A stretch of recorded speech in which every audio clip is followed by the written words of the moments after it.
Hello friends, आज हम अपनी ज़ूलॉजी और बॉटनी के टॉपिक्स कवर करेंगे। स्टार्ट करते हैं। आज हम फर्स्ट अपने टॉपिक से द लिविंग वर्ल्ड। इस चैप्टर के अंदर हम कुछ बेसिक चीज़ें जो कंसीडर करेंगे वो क्या क्या है वो देख लेते हैं। Characteristic of living beings, then next आएगा general classification of living being, then classification and its need, taxonomy and systematic tool for study of taxonomy, classification of living world, kingdom Monera, Protista, Fungi, lichen और virus. ये सारे topic हम इसमें आज cover करेंगे। तो मैं आपको छोटी छोटी वीडियोस उसकी अपलोड करता रहूँगा। तो आज जो हम टॉपिक कवर करेंगे लगभग हम क्लासिफिकेशन ऑफ लिविंग वर्ल्ड तक आज इस वीडियो के अंदर देखेंगे। तो नेक्स्ट स्टार्ट करते हैं biology. Biology is a science which deals with the study of living organism and their life processes. Life is a characteristic quality that differentiate non-living object from the living form.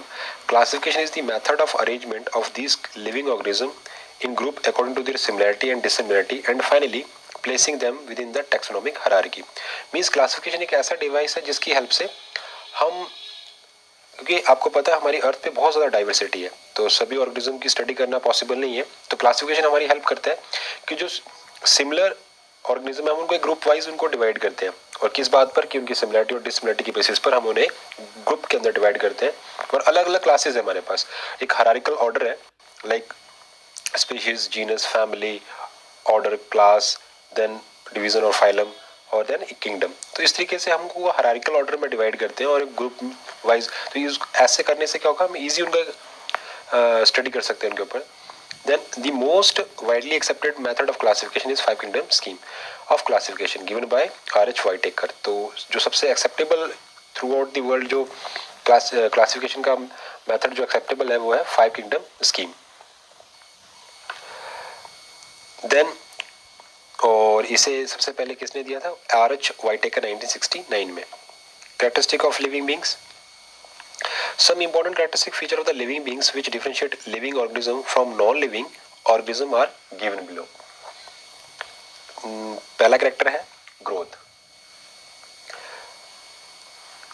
ये जो सारे characters हैं ये living और non living organism को एक दूसरे से डिफरेंशिएट कर रहे हैं। तो हम देख लेते हैं, कंसीडर करते हैं क्या क्या कैरेक्टर हमारे पास। फर्स्ट है growth. Growth is the characteristic of living organism. Increase in biomass and increase in size of individual are twin characteristic of growth. कोई भी लिविंग ऑर्गेनिज्म का ये सबसे बेस्ट कैरेक्टर है ग्रोथ करना। और ग्रोथ वो कैसे करेगा? By increase in biomass and by increase in size. A multicellular organism growth by cell division. In plant, growth occur by cell division continuously throughout their lifespan. Plant और animal में ये differentiation है कि plant के अंदर जो growth है वो अनलिमिटेड है, और एनिमल केसेस के अंदर क्या है वो एक सर्टेन एज तक लिमिटेड है। नेक्स्ट बात करते हैं reproduction is a basic characteristic feature of living organism. Reproduction mean the production of offspring processing feature more और less similar to that of parents.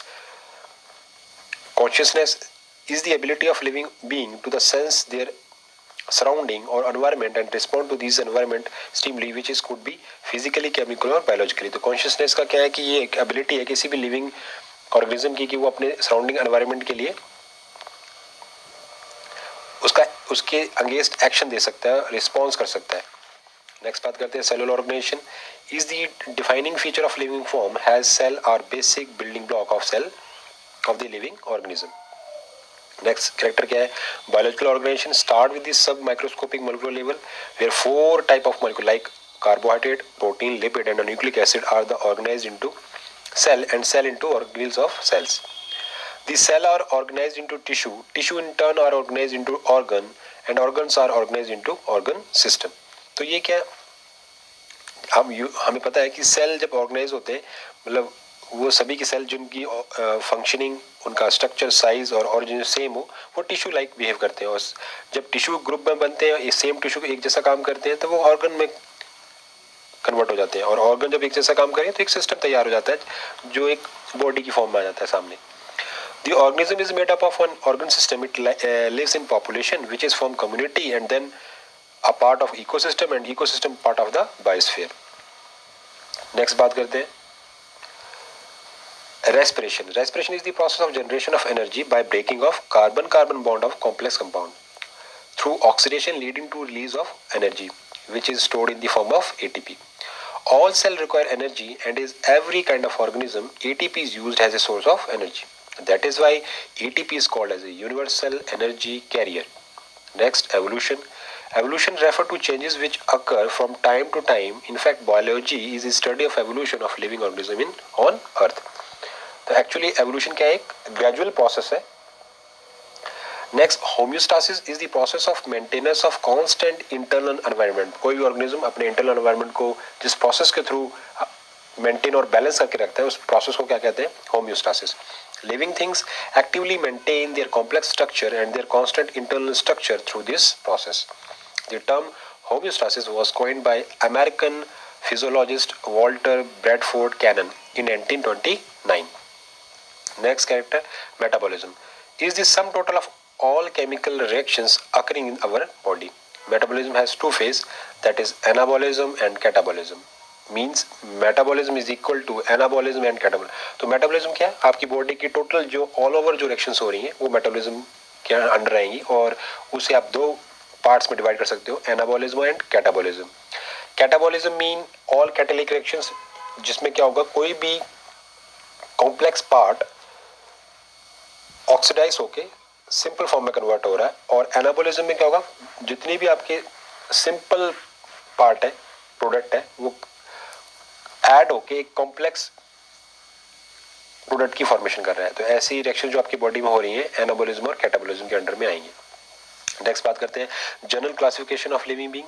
All living being have been categorised into different groups on the basis of various common feature shared by them. These are follows. तो हम living being को भी आगे further differentiate कर सकते हैं other group के अंदर, और कुछ बेसिक फीचर्स है लाइक बॉडी टेम्परेचर. फर्स्ट है, on the basis of body temperature living being can be divided into two group, ectothermic and endothermic. क्या मीन होता है एक्टोथर्मिक का? Ectothermic mean animal whose body temperature fluctuate considerably with environment and is called poikilothermic, cold blooded और ectothermic. तो वो सारे organism जिनका body temperature according to environment set रहता है, फ्लक्चुएट करता है.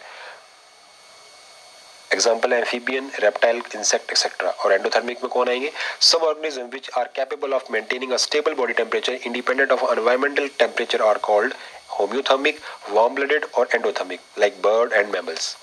तो इसमें हम सभी आते हैं, ह्यूमन बींग्स आते हैं. मींस एंडोथर्मिक में क्या होगा कि जो ऑर्गेनिज्म है वो अपनी बॉडी टेम्परेचर को कांस्टेंट रखता है. बाहर चाहे एनवायरनमेंट में कोई भी टेम्परेचर चल रहा हो लेकिन वो अपनी बॉडी के टेम्परेचर को मेंटेन कर सकता है. और ऐसे ऑर्गेनिज्म किस कैटेगरी में आएंगे? होम्योथर्मिक, वार्म ब्लडेड और एंडोथर्मिक. नेक्स्ट कैटेगरी है हाइबरनेशन और एस्टिवेशन. क्या मीन होता है? Hibernation means winter sleep and aestivation mean summer sleep. Winter sleep में क्या हो रहा है कि हाइबरनेशन में क्या हो रहा है, विंटर स्लीप और dormancy during the winter is called hibernation. तो यहाँ क्या होगा कि जब एक अनफेवरेबल कंडीशन है ऐसे ऑर्गेनिज्म के लिए जो विंटर सीजन को नहीं टॉलरेट कर सकते, तो वो डॉर्मेंसी पीरियड में चले जाएंगे और ऐसी स्लीप क्या कहलाएगी? हाइबरनेशन. और सेम इसका वाइस वर्सा है कि जब aestivation, dormancy during the summer season, ये समर वाले एनिमल्स जो समर सीजन को टॉलरेट नहीं कर सकते, तो डॉर्मेंसी ड्यूरिंग दी समर और ड्राई वेदर, तो is called the aestivation. Next character आता है on the basis of osmoregulation. Animal are divided into two groups, osmoconformers. Animal whose body is isosmotic with outer environment are called osmoconformer like hagfish means jawless member of the class Agnatha, and elasmobranch, coelacanth, latimeria and most of the marine invertebrates. Next, osmoregulator, animal whose body fluid are not isotonic with the outside environment, मतलब बाहर के environment का उस पर कोई effect नहीं पड़ रहा उसके internal fluids के ऊपर, are called as osmoregulators. They must be either discharge excess water when they live in a hypotonic environment or continuously intake of water is required when they live in hypotonic environment. That is all fresh water and many marine animals along with human and other terrestrial animals. तो ये दो category आ गई. Next living being को हम divide कर सकते हैं on the basis of aquatic habitat. Animal can be divided into two groups, anadromous and catadromous. Anadromous means fishes live in and mature in marine water and migrate to fresh water for breeding. तो ये breeding season में कहाँ migrate हो जाएंगे? Fresh water के अंदर. ऐसे example है salmon fish. Catadromous fishes live in and mature in fresh water but migrate to ocean for breeding season. Example है American eel and anguilla. Next category है on the basis of salinity, animal can be divided into two groups. Stenohaline are fishes which can be tolerate only a narrow range of salinity, and euryhaline are the type of fishes which can be tolerate a wide range of salinity. तो ये categories आप अच्छे से याद कर लें क्योंकि इसमें जो एग्जांपल्स हैं ये कई बार क्वेश्चंस इनका आया हुआ है. नेक्स्ट बात करते हैं biodiversity. Planet Earth exhibit a large variety of living organisms like plant, animal, fungi, etc. These all constitute our biodiversity. In it, each and every different kind of organism represent a species. The number of species that are known and described is in the range between 1.7 to 1.8 million. These organisms inhabit distinct geographical locations. Thus, every distinct geographical location has its own flora and fauna.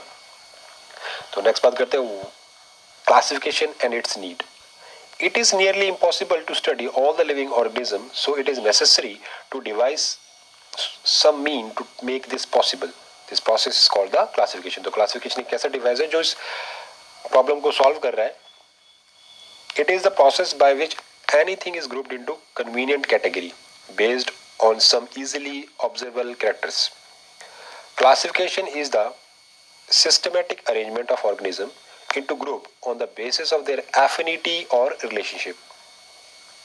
तो classification क्या चीज़ है? एक systematic arrangement है organism का कि कहाँ पर उनको ग्रुप वाइज डिवाइड करना, किस बेस पर, on their affinity and relationships, कि उनका आपस में क्या इंटरलिंक्स है.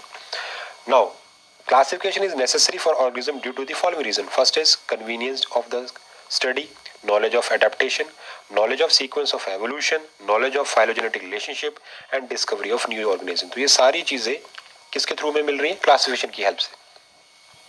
Now the modern system of classification began in 1758 when Carolus Linnaeus, a Swedish botanist, published the 10th edition of his book Systema Naturae. There are three main systems of classification. First is artificial classification, natural classification, and third one is phylogenetic classification. What is the meaning of artificial classification? Is based on the arbitrary, easily observable, single और few morphological character. Means इसमें जो scientist ने consider किया वो एक दो character, वो भी मॉर्फोलॉजिकल जो बाहर से दिख रहे हैं, उन कैरेक्टर को इंक्लूड किया, such as habit, colour, number, form और similar features. So it is also called as Linnaeus system of classification. Second one is natural classification, is based on overall similarity or affinity derived from the morphology, anatomy, embryology, phytochemistry, ultrastructure of all other field of study. Example Bentham and Hooker system. Next one is phylogenetic classification, is based on the evolutionary descent of group of organism. The relationship is depicted through a phylogram, phylogenetic tree or a cladogram, and also called as angular and parental system of and तख्ताजन classification. तो ये जो तीनों classification है, first जो classification है उसे linear system classification भी बोलते हैं, नेचुरल क्लासिफिकेशन को हम बैंथम और हुकम सिस्टम के नाम से जानते हैं, और जो फाइलोजेनेटिक क्लासिफिकेशन है उसे हम एंगुलर एंड पेरेंटल सिस्टम या तख्ताजन क्लासिफिकेशन के नाम से जानते हैं. तो आर्टिफिशियल में सिर्फ हम एक दो कैरेक्टर इंक्लूड कर रहे हैं, नेचुरल क्लासिफिकेशन हम काफ़ी चीज़ें इंक्लूड कर रहे हैं, लेकिन जो फाइलोजेनेटिक क्लासिफिकेशन है उसके अंदर हम उसका फाइलोजेनेटिक रिलेशनशिप भी नोट आउट कर रहे हैं कि उनका एवोल्यूशनरी एक्सपेक्ट क्या चीज़ है, उसे भी नोट कर रहे हैं कि उनका पास्ट क्या था, उनके आपस में लिंक क्या है एक दूसरे के साथ. तो ये चीज़ें भी कंसिडर हो रही है. Next, some important book and other authors.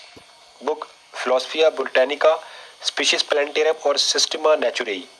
इन तीनों के जो ऑथर थे वो कैरोलस लीनियस थे. स्पीशीज प्लांटेरियम को 1753 में पब्लिश किया गया और सिस्टमा नेचुरेई को 1758 के अंदर. जेनरा प्लांटेरियम को बैंथम और हुकम ने इसके ऑथर थे. फैमिली ऑफ फ्लावरिंग प्लांट्स, इसके ऑथर जॉन हचिंसन थे. नेक्स्ट बात करते हैं नॉमेनक्लेचर के बारे में. It is a science of providing distinct and proper name to organism so that they can easily be recognised and differentiate from other. It is done by using rule and recommendation of code prescribed by a different scientific body are mentioned below. कई बार ये abbreviations पूछी गई हैं, ICBN, ICZN, ICNB, ICNCP, ICTP. तो ICBN international code of botanical nomenclature, ICZN international code of zoological nomenclature, ICNB international code of nomenclature of bacteria, ICNCP international code of nomenclature of cultivated plant and ICTV international committee for the taxonomy of virus. ये जो last one है ये काफ़ी बार exam में पूछा गया है, तो उसे थोड़ा अच्छे से देख लें, क्योंकि इसमें माइनर डिफरेंसेस डालते हैं वो ऑप्शंस के अंदर, बड़ा ही माइनर डिफरेंस होता है जो हमें उस टाइम याद नहीं आता, तो ध्यान से इसे रीड आउट करें। Next, ICBN recognize several kind of type depending upon the way in which a type of specimen is selected। तो स्पेसिमेन का टाइप क्या है वो देख लेते हैं। कितने टाइप के स्पेसिमेन होते हैं? Holotype, isotype, paratype, syntype, lectotype, neotype और टोपोटाइप। तो होलोटाइप स्पेसिमेन कैसा होता है? Nomenclature type. आइसोटाइप वाला डुप्लीकेट ऑफ द होलोटाइप। जो पैराटाइप होता है any other specimen described along with holotype. और syntype any of one of the two or more specimens cited by author when there is no holotype, मतलब holotype वहाँ पे absent है, main वाला absent है specimen। lactotype का क्या है? specimen selected from original material to serve has a nomenclature type where there is no holotype। और neotype new nomenclature type when the original material is missing। topotype a specimen collected from the same locality from which the holotype was originally collected। next बात करते हैं, there are two type of name which can be given during the nomenclature, vernacular name and scientific। vernacular होता है जो common name होता है, और scientific जो साइंटिफिक थ्रू जो बड़े बड़े साइंटिस्ट या जो बायोलॉजिस्ट सजेस्ट करते हैं। vernacular name क्या होते हैं? Are name given to the organism in the local language of that region. These names are invalid as they are not recognized universally। Scientific name are given to the organism by biologists based on the agreed principle and criteria for their acceptability all over the world. These are polynomial nomenclature, trinomial nomenclature and binomial nomenclature। What is the meaning of polynomial nomenclature? Before 1750 this system was used in which organism name consists of series of Latin descriptive words. Such names were lengthy and difficult to learn. For example, Caryophyllum, Sextalis, Follis gramineus, Umbellitis, Coryambius। Second system क्या था? Trinomial nomenclature। This system is used to describe subspecies like Homo sapiens sapiens। And last one is binomial nomenclature। Swedish naturalist Carolus Linnaeus established binomial nomenclature। Through it was first proposed by Gaspard Boin। The nomenclature was used first in his book Species Plantarum, in which name and description of 5,900 plant species were given. Later, Linnaeus published System Naturae, in which 4,326 animal species are described. According to this system, name of any organism consists of two parts of or epithet. First is generic and second one is specific epithet. Example, the botanical name of mango is Mangifera indica। L means जिस scientist ने discover किया होता है, like Linnaeus, in which Mangifera is a generic epithet which is represent its genus and indica is a specific epithet which represent its species। L represent the name of the scientist Linnaeus who gave the name of mango। Some rule for the binomial nomenclature are: number one is name should be Greek or Latin language। Generic name begin with the capital letter Mangifera and is placed before the species name, while the species name begin with the small letter indica। The scientific name should be either underlined or italicized। Name of the authority should be written after specific epithet in abbreviated form। The most important rule of ICBN is rule of priority। In case of where two or more names are given, the oldest that the name given first is recognized as valid name and all over name are called synonyms, whereas names with same generic and specific names are called as a tautonyms। That is ratus ratus। जब generic और specific name दोनों same हो तो ये condition क्या होती है? Tautonym. कई बार ये आया हुआ है टोटोनिम्स, इसे अच्छे से कंसीडर करें। नेक्स्ट है taxonomy and systematic. What is the meaning of taxonomy? Taxonomy is a branch of biology dealing with the identification, nomenclature, classification of a living organism। The term taxonomy was first coined by A.P.D. Candolle। Carolus Linnaeus is known as a father of taxonomy and father of systematic botany, whereas Santapao is known as a father of Indian taxonomy। Now, systematics is the branch of biology concerned with the reconstructing phylogeny and with naming and classifying species. The term systematic was coined by Linnaeus and G. Simpson, 1961, distinguished systematic taxonomy and classification. Julian Huxley, in 1940, proposed the term new systematics. It deals with the study of diversity of organisms and all their comparative and evolutionary relationship based on comparative anatomy, ecology, physiology and biochemistry. Next बात करते हैं modern trend and taxonomy. Phenetic classification is based on the overall similarity of organism evaluated without any regard to phylogeny. A modern method of classification is called cladistic. It is based on evolutionary history, arranging organisms on the basis of their shared, similar or derived characters that differ from ancestral characters will produce a phylogenetic tree called cladogram. ये चीज consider कर लें आप, cladistic का क्या mean हुआ और cladogram का क्या मीन हुआ. The phylogenetic tree is also known as a genealogical tree or dendrogram. Karyotaxonomy is based on nucleus and chromosome. Numerical taxonomy is based on statistical method. It is now easily carried out using computer. Each character is given equal importance and at the same time hundreds of characters can be considered. Experimental taxonomy is based on experimental determination of the genetic interrelationships. Cytotaxonomy is based on the cytological information like chromosome number, structure and behavior. The chemotaxonomy emphasizes on the chemical constituent of the organism to resolve confusions and is used these days to determine the evolutionary closeness. Next बात करते हैं taxonomic category or taxon. What is the meaning of taxon? A taxon is a taxonomic group of any rank. जो आपने rank दी हुई है उसे taxon कहते हैं, like class, family, order, genus. ये taxon है. It is a taxonomic group of real organism assigned to a category, whereas taxonomic category represent the rank or level in the hierarchy and does not represent the living organism. For example, reptilia is a taxon, but class is a category. Similarly, poaceae is a taxon, but family is category. According to ICBN, the name of different category must end in standard ending suffix. Category and their suffix. Category division के end में suffix क्या होता है? किसी word की जो ending होती है. Division के end में क्या आएगा? Phyta. Sub division के अंदर क्या आएगा? Phytina. Class के last में क्या आएगा? Phyceae और Opsida और Ae और order क्या? Ales. Next, सब ऑर्डर के एंड में क्या आएगा? इनेई. फैमिली के एंड में एसीएई. सब फैमिली के एंड में ओडीएई और ट्राइब के एंड में E A E. Suffix use in the animal kingdom are super family के एंड में ओडीएई, फैमिली के एंड में आईडीएई, सब फैमिली के इनेई और ट्राइब के आगे इनेई. Tribe is a intermediate category between sub family and genus. ये अच्छा इंपॉर्टेंट क्वेश्चन यहाँ से अराइज होता है. तो ट्राइब क्या चीज है?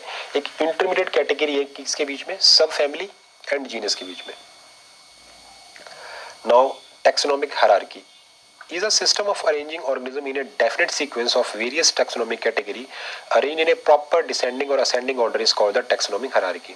It is also called a Linnaeus hierarchy as it was first proposed by Carolus Linnaeus. Linnaeus introduced 5 categories in this taxonomic hierarchy versus class, order, genus, species and variety. Later on, 3 more categories like kingdom, division in case of plant and phylum in case of animal and family were added and variety was discarded to make a hierarchy of 7 obligate categories like सबसे पहले kingdom, then division or phylum, then class, order, family, genus and species. It is called as a taxonomic hierarchy.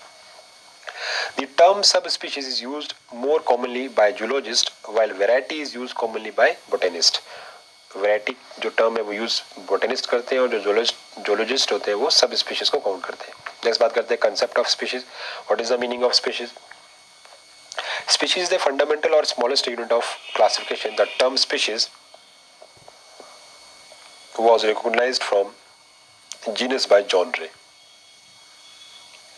Static concept of species or morphological.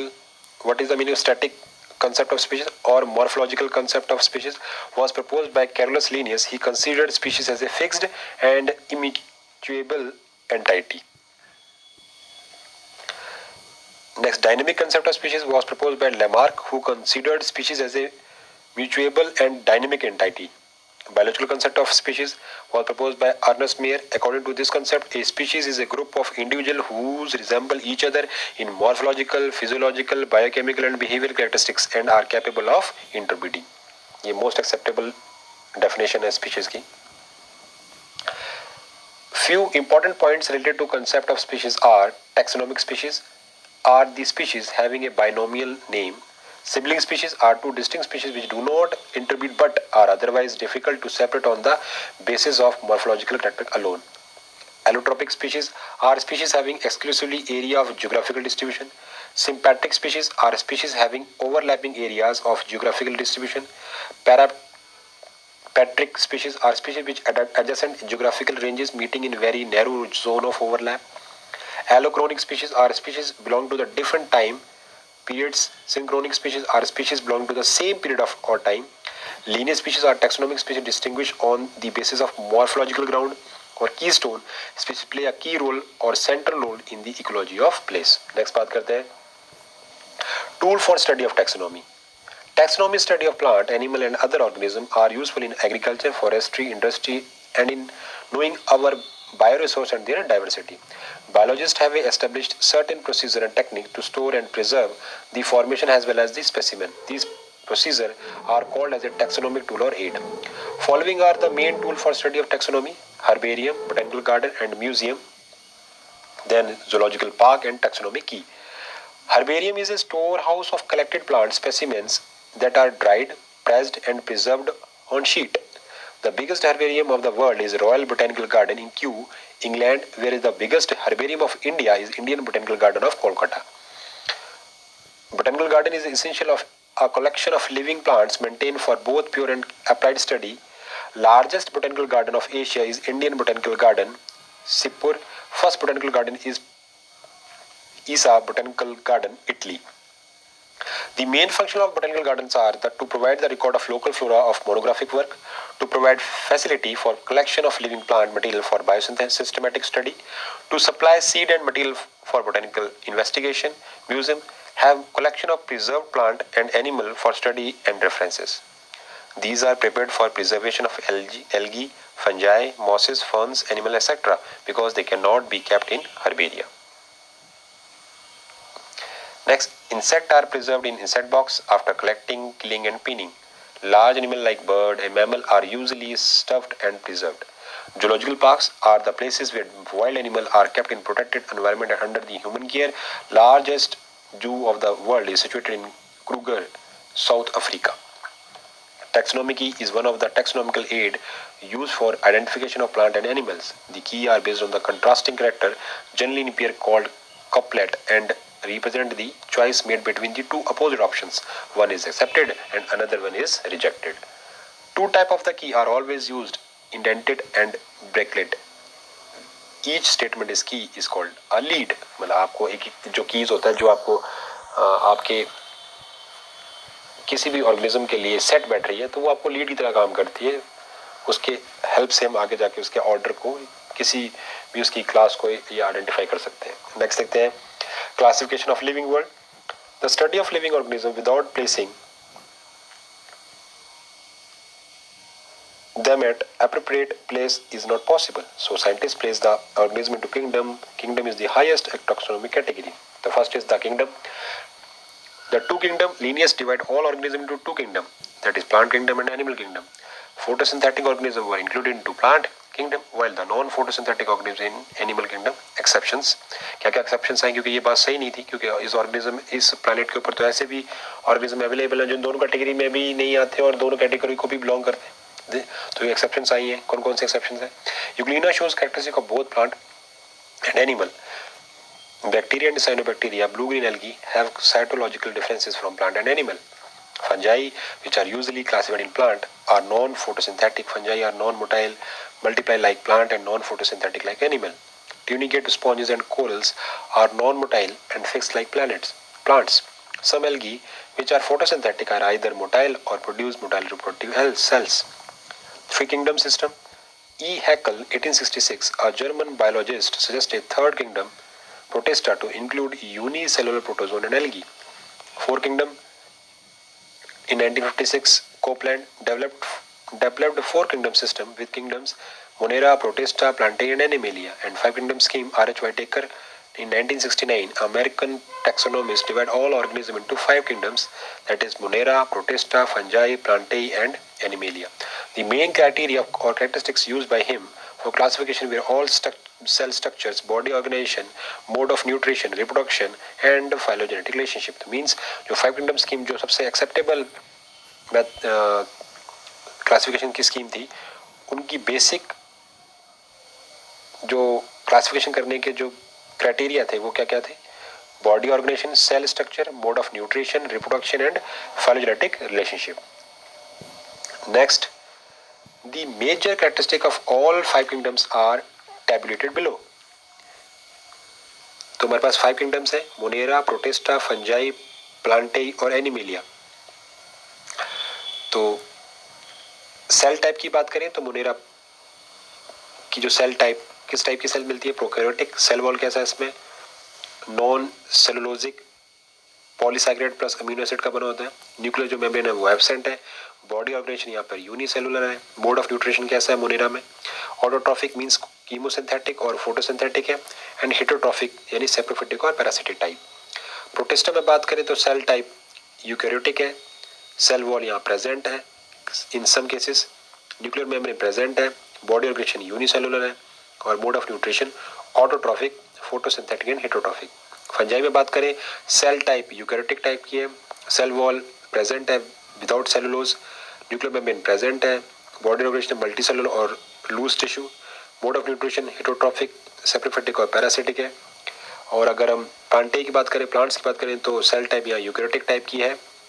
Cell wall present है और cellulose की made up from cellulose. Nuclear membrane की बात करें present है. Body organisation tissue और organs है system. Mode of nutrition autotrophic है मींस फोटोसिंथेटिक सिस्टम है. एनिमेलिया की बात करें तो सेल टाइप यहाँ यूकैरियोटिक है. सेल वॉल एब्सेंट होती है. न्यूक्लियर मेम्ब्रेन प्रेजेंट है. Next, body organisation tissue organ system है. Mode of nutrition heterotrophic, holozoic, saprophytic etcetera. Next system आता है 6 kingdom. Carl Woese et al. Proposed 6 kingdom system in which Monera are further subdivided into Archaebacteria and Eubacteria. Next, 3 domains of life. Study of ribosomal rRNA show that all living organisms share a common ancestor and there are 3 major evolutionary lineage. These are as follows. आपको जैसे पता है कि जो RNA है हमारा genetic material, जैसे mainly DNA को बोला जाता है, लेकिन स्टार्टिंग में जब इस अर्थ के ऊपर जो एवोल्यूशन हुआ उसमें पहले हैज अ जेनेटिक, जो जीनोम के लिए जो रिस्पॉन्सिबल था जेनेटिक मटेरियल के लिए, वो आरएनए के बजाय डीएनए के बजाय आरएनए था. लेकिन बाद में स्टेबिलिटी ना होने की वजह से डीएनए में उसका कन्वर्शन हुआ, आरएनए का डीएनए में कन्वर्शन हुआ और फिर उसने हैज अ रोल प्ले किया genetic material. Now these are follows: Archaea, Eubacteria and Eukarya. Each of these lineages is called domain. The domain supersedes distinguished feature of the domains. Features के बाद 3 domain हमारे पास Archaea, Eubacteria और Eukarya. Membrane bound organelles Archaea में absent है, Eukarya में absent है, Eukarya में प्रेजेंट है. Membrane lipid structure first category में ब्रांच्ड है, नेक्स्ट में unbranched, then unbranched. Nuclear envelope first category में absent and present. Number of different RNA polymerase first में सेवरल, नेक्स्ट में 1, नेक्स्ट में सेवरल. और peptidoglycan in cell wall absent, present and absent. तो इसे अच्छे से आप याद कर लर्न कर लें. नेक्स्ट अब हम एक एक करके सभी किंगडम्स को डिस्क्राइब करेंगे. आज हम थोड़ा सा देखते हैं, नेक्स्ट लेक्चर के अंदर हम मोनेरा को क्लासिफाई करेंगे. आज सिर्फ हम देखते हैं कि जनरल मोनेरा के क्या क्या कैरेक्टरिस्टिक्स हैं मोनेरा किंगडम के. It include all prokaryotic organism, that is bacteria, mycoplasma, actinomycetes, spirochetes, rickettsia, chlamydia and cyanobacteria.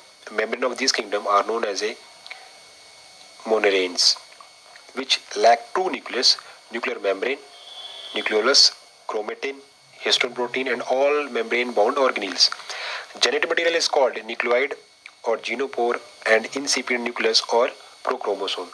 Nucleoid क्या होता है? जब जिसमें न्यूक्लियर एनवेलप ना प्रेजेंट हो और सारा का सारा जो जीनोम है, जेनेटिक मटेरियल है, वो साइटोप्लाज्म में डिस्ट्रीब्यूट हो, स्प्रेड हो, और उस वो पर्टिकुलर एरिया साइटोप्लाज्म का जहाँ पर आपको वो न्यूक्लियर मटेरियल मिले, वो एरिया क्या कहलाता है? Nucleoid, which is composed of naked DNA, RNA and protein. Plasmid are small extra chromosomal rings of DNA discovered by Hayes and Lederberg in 1952. They can be replicated independently without nucleoid. If associated with nucleoid, they are called the episomes. Ribosome RNA are of 70s type. तो ये तो feature होता है, जितनी भी prokaryotic cells होती है उनमें 70s टाइप का राइबोसोम मिलता है. Cell wall is made up of peptidoglycan except Arachidobacterium and mycoplasm. Reproduction is usually asexual by mean of binary fission. Respiratory enzymes are found associated with the plasma membrane, and cell division is of ameiotic type and lack spindle formation. तो इस video के अंदर आज हम इतना ही करते हैं. Next video के अंदर हम किंगडम मोनेरा को आगे क्लासीफाई करेंगे और आगे हम देखेंगे धीरे धीरे हम सभी को जो हमारा किंगडम मोनेरा है, देन उसके बाद हम प्रोटिस्टा, फंजाई और प्लांटेई, एनिमेलिया सभी को डिस्कस करेंगे. प्रोटिस्टा. तो thank you so much guys, इस पूरे टॉपिक को अच्छे से देखिए और ज़्यादा से ज़्यादा वीडियो को शेयर कीजिए. Thank you so much.